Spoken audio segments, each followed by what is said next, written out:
This is Duke University. Welcome, Dr. De Hart. We are so thrilled that you're the Graduate School's 2019 Distinguished Alum.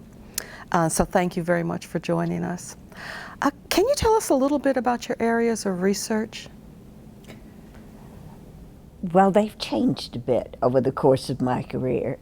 I started out working on the New Deal Federal Theater and really doing arts policy, because this was around the time the NEA was being established. And I was very interested, and I had been asked after I finished my dissertation and published my first book if I would do a project that was funded by the Rockefeller Foundation for an alliance of arts councils, state arts councils, about public subsidy of the arts and accountability. And it was quite interesting, because any organization that received some form of subsidy, whether it was a building, whether it was, it could come in various forms. I remember talking to Joseph Papp at the Public Theater in New York and asking basically what sort of subsidy they received, in what form, and then what pressures, if any, were involved. There were various conflicts, and I finished this report, and a lot of these conflicts in the past had involved issues of leftist actors or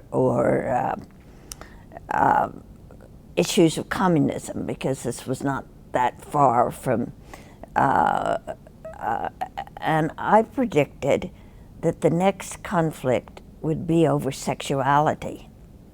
Then later I got involved in women's history and in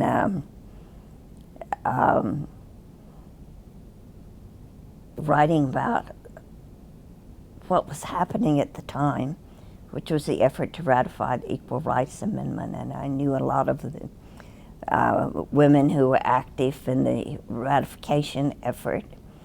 And I had a member of my senior honors seminar at Duke who happened to be the lieutenant governor.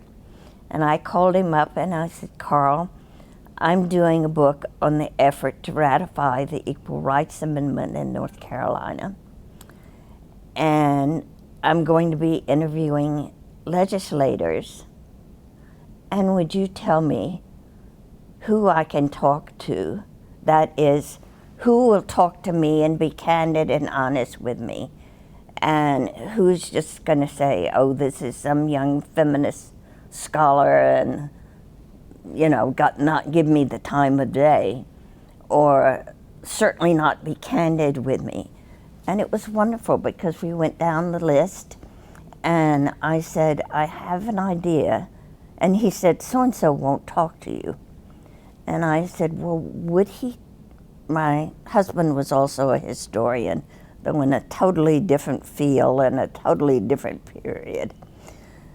And I said, "Well, would he talk to a man?" And he said, "Oh, yes." In your profile, you said, you mentioned that before you came to Duke, you really weren't into history. What changed at Duke to make you pursue that as your career? Well, I'll back up a minute. My mother was extremely active in town affairs, and was the president of the school, was head of the school board in a little town in western North Carolina that, as your husband will tell you, is quite impoverished. Yes.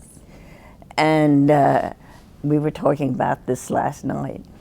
And she knew how bad the schools were.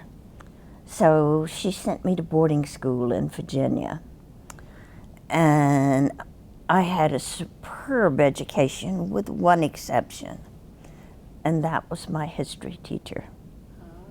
The only teacher I had that I thoroughly disliked, and I absolutely disliked the course and swore I would never take history again.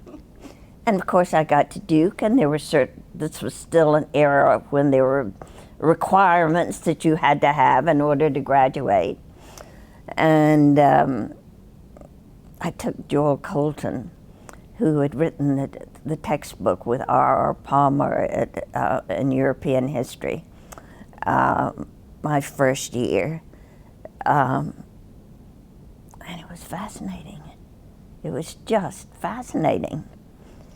And the next year I took American history with Bob Durden, who was one of the writing the history of Duke at the time. And found that very interesting, and wound up as a history major. And then on to graduate school. And then on to graduate school. What were some of your strongest memories of Duke? There were sororities, and I joined one my first year and decided it was a waste of time. And I went in to see the dean of the Women's College at Duke to explain that I wanted to de-join. And she said, "There's no such thing." And I said, "Well, I don't want to go to meetings. I don't want to be bothered with this because I have more things that I want to do with this time." And she said, "Well, I don't know how we're going to handle this, but I guess you just write them a letter." And I mean, this was unprecedented, and explain this. And so she finally let me do it. But my friends were mostly in Brown House. I mean, they had very little to do with the sorority, but with the house I lived in. And they played bridge a lot, all the time. And my mother played bridge, but I decided that there was so much pressure on you to play if they needed a fourth, that I would simply say I didn't know how to play, that was the easiest way to get out of this if I didn't want to. I guess I was developing really talent for getting out of things that I didn't want to do, that I thought were a waste of time. And I was a very serious student. I had a very active social life, but it was at Carolina. Okay. At the time you finished your PhD, there were very few women historians in the field. Can you talk about what it was like trying to launch your career at that point? So I decided I wanted to go to graduate school. And my parents' reaction was, "Well, we've sent you to boarding school, we've sent you to college, we've sent you to Europe. We really don't want to pay for tuition to graduate school." So they said, "Well, if you could get scholarships, that's fine." So I applied for Woodrow Wilson, which was for 1 year. Carnegie was giving grants for 3 years, but you had to take the first year in a Southern university, and so, well, that was clearly Johns Hopkins. or Duke in my mind, and in my professor's mind. And I wasn't interested in colonial history, and I didn't want to go to Hopkins. And so I wanted to go to Harvard, and I had been admitted. And I remember this conversation in which my advisor, who was the head of the senior seminar, said, "Well, Miss De Hart, you can go to Harvard, and hopefully you'll find a husband at the end of the year and get married, or maybe Harvard will give you some money to continue, or you can take the Carnegie and go to Hopkins for a year." And I said, "I don't want to go to Hopkins. I'm not interested in colonial history." And he said, "Well, stay here and then apply and see if Harvard will take you the next year." By that time, I had married, so I stayed at Duke. I think my graduate school years were sort of anticlimactic in a way. I was told I had to write a master's thesis because I was married and I would probably get pregnant and not get my PhD. So I better have something to show for the year. Oh my goodness. My husband was older than I was, and he got an offer as an assistant professor at Princeton. So as soon I finished my preliminary exams, did some research in Washington, and then moved to Princeton. So I actually wrote my dissertation in Firestone Library at a time when Princeton didn't have any female students. And when I finished it, it was awarded the best dissertation, prize for the best dissertation in the graduate school in humanities and social sciences. But I still knew nothing about the profession. I mean, I had no idea what I was getting into. I mean, there was no socialization of us as future professionals and what it took to survive in the profession, what the expectations were. So I was totally green. And I picked that up at Princeton because Princeton, would hire a slew of assistant professors, most of whom would not get tenure. And so there was a lot of discussion that I listened in on about what it took. And a lot of the associate professors were in on these discussions because some of them didn't get promoted to full professor.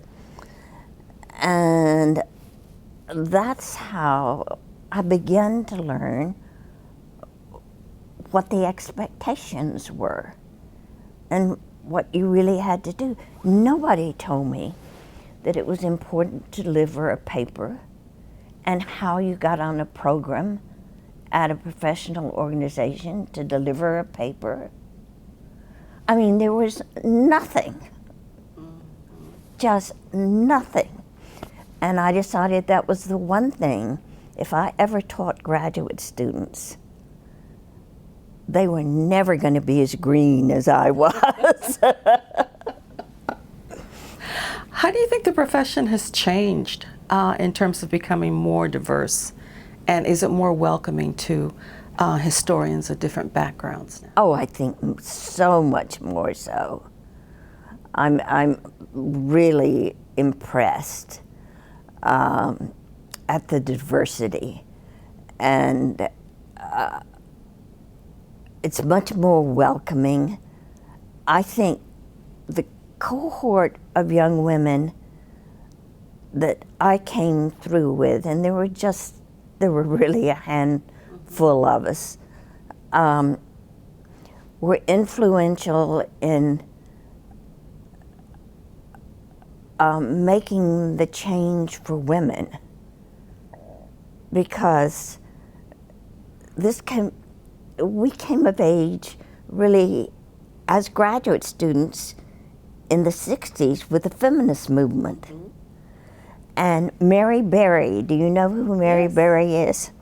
Mary Berry and I were on the first permanent committee of the AHA Women Historians. And Mary, of course, was political. Mary knew what all this was about. So Mary educated Linda Kerber and me about, what, about how to get things done in the profession, whom we had to lobby and et cetera, et cetera. And we had begun a lot of changes then. And one of the things we did was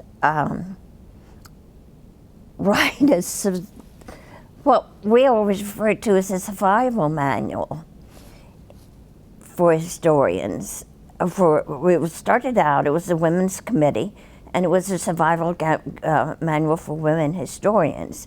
It's now the Survival Manual for Historians. Uh-huh. And it tells you how to get what to do if you want to deliver a paper, how you get on a committee, how you get an article published, all of the how-tos that, that people, and we had other people who far more experienced than we were, who we would ask to write, portions of it.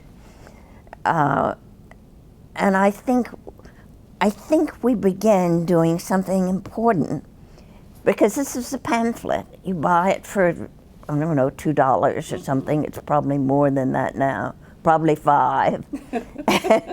And it's been kept up to date. And all those things that we were never taught, is in there. And of course, we all learned a lot more along the way.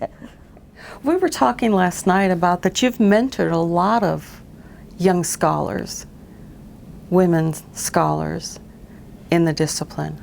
I think we're a bit like parents, who want to give their children things they didn't have, uh-huh, that they wanted. And so that was always something that I cared about. And one of the things I required of my graduate students when I taught graduate seminars was that they learn how to not only write a research paper, but how to break it down as a paper to be presented orally. That version, which did not necessarily sound like their written version, how to get on a program. They had to get on a program with that paper. How you put together a panel with and find other people who are working in an area so that you can submit a complete session. All this nitty-gritty that they had to do, and my best graduate students all published before they finished. Yes. That's wonderful. That's very important these days. It is very important these days. Let's talk about your biography of Ruth Bader Ginsburg. This was something you worked on for about 15 years. I was writing another book for the political science editor at Chicago, and I decided that, and it was sort of policy oriented, and I decided that I can make an article out of how judicial decisions became public policy, and that I could do this with the court decisions that Ruth Bader Ginsburg successfully got as the ACLU litigator for the Women's Rights Project in the 1970s, because it was the first time in history the Supreme Court had ever recognized sex-based or gender-based discrimination, and how this really changed policy, how this affected public policy. And it turned out there was an article I could have read about this, but being a historian, I thought you had to go to the archives. And Princeton housed the ACLU Papers, and I went to Princeton and asked for the papers for Reed v. Reed, which was the first case, and got into the case files, and I thought they were absolutely fascinating. And I said, can you let me see the Women's Rights Project, but the cases that followed? And they said, well, we don't have the papers. And I said, I looked very puzzled, and I said, are you sure? He said, archivist said, we know we don't. The FBI asked for them when President Clinton nominated her. And I said, well, where do you think they are? And they said, well, they must be in the national office in New York. Apparently they haven't been shipped to Princeton yet. So I spent a couple of years, at least over a year, and maybe into the second year, trying to track these down. And I remember talking to the chief librarian at Princeton, and he said, well, you know, Miss De Hart, we haven't unpacked all of the and cataloged all of the ACLU papers. Perhaps you'd like to give us a donation. And I said, well, I'm sorry, I can't afford to do that. And that was no help at all. And I was ventilating about this to my colleague at UCSB, who had written a biography of Abe Fortas. She's a very prominent legal historian. And she said, do you know who Maeva Marcus is? And I said, yes, she was a student, student of the Luxembourgs. She does legal history, etc. And she said, well, Jane, she's now the Supreme Court's oral historian. And I know that when Marty Ginsburg is out of town, that Maeva sometimes goes to the opera with Ruth Ginsburg. And I know this sounds cockeyed, but she said, why don't you write a letter to Ginsburg and ask Maeva to give it to her the next time they go to the opera. I mean, this is such a crazy story. And so then I called up Maeva, and she said, well, I'll be happy to do this. I think you should send me your ERA book, because I said in that I had looked at a lot of uncatalogued papers from members of the legislature who had been sponsors of the ERA various years and had offered to bring all their papers from constituents to their law offices when the legislature was not in session and let me use them there, which was an immensely valuable source. And so I could tell her that I had experience using uncatalogued papers. And I sent her the book, and I sent her other things I had written. And maybe said, send her a complete CV. So finally there was this manila package that went off, and I didn't hear anything. And then one day I went to the mailbox, and there was this letter with the Supreme Court return address. And it was a copy of a letter written to Nadine Strawson, who was then the president of the ACLU. It said, "Dear Nadine, let this woman see these papers, Ruth."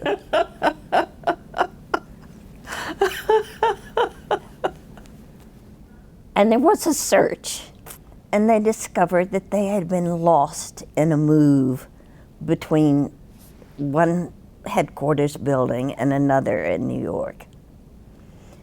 And Ruth said in her letter, she said, you know, I kept my own files because I was teaching at Columbia at the time. And they're in storage at the Supreme Court. And if you want to use them, let me know when you're coming to Washington next. And I had a grant I had an NEH grant for this other Chicago book. And she had decided that summer to move them into the Library of Congress, which is where the Marshall, Brennan, a lot of other Douglas, Brennan, Marshall, a lot of Supreme Court justices' papers were there. And they were literally rolled over the day before I came in boxes to the manuscripts division, and I thought, yes, and they're going to want to catalog them, and they won't let me see them till they catalog them. But she stipulated that I was to see them as they were, uncatalogued, and I still had never met her. And so after about 3 days in the files, I called up Maeva Marcus and I said, I just want to thank you again. And she said, well, you know, John Hope Franklin is speaking to the Supreme Court Historical Society tonight, on Wednesday night. And she said, Ginsburgs often come. And so why don't you come? And if they're there, I'll introduce you. And I knew John Hope very well at that time. And so I went, and we were on the back row, way in the back. And when John Hope finished speaking, the Ginsburgs were up at the front talking to Justice Souter, and the crowds were coming out. And there was an adjoining room with drinks and a very elaborate cocktail, you know, canopies. And John Hope was in there talking to Cissy Marshall, Thurgood's widow. And he said, Jane, what are you doing here? I can hear John Hope saying that. And, you know, held out his arms. It was a big hug. And I said, oh, it's a long story. And we had rushed over to meet, and I said, do you think we ought to interrupt? And she said, oh, it'll just be brief. And I said, I just want to thank you in person for the papers, giving me access to papers. I have had a wonderful time this morning, and reading, and I mentioned the case I was, and backed off. And later I was helping myself to a plate of shrimp, and there was a tug on my sleeve, and she's tiny. I mean, I'm not that tall, but she is really tiny. So I talked about, and she was telling me about Ranger Fred, etc., and then somebody came up. And that was the end of the conversation. And then a second time in the evening, it happened over again, and we talked about another case. And this was a case she was really very much attached to. Then the third time I was getting ready to go, and she came up again and she said, if you have any questions about these cases, just ask me. And that was fatal because I had no experience. I was not a lawyer. I had never been to law school. I was not a legal historian.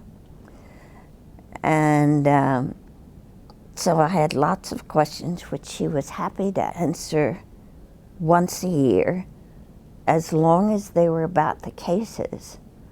But the day I said, could we talk about Flatbush, where she had grown up in Brooklyn, because I decided she had done this work, started this work when she was in her 40s, and she never tried a case before, and she became, in the course of about 2 years, the foremost feminist litigator in the country.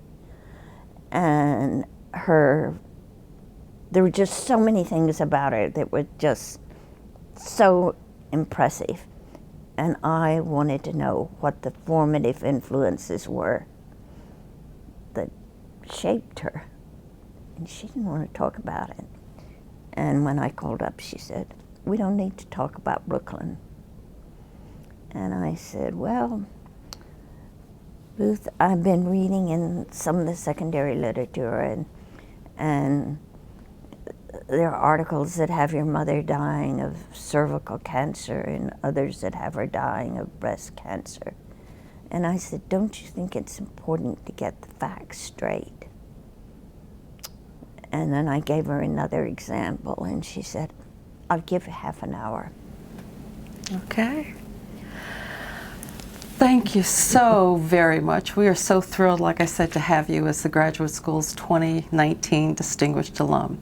Thank you very much, Dr. Hart. That was the beginning of the biography.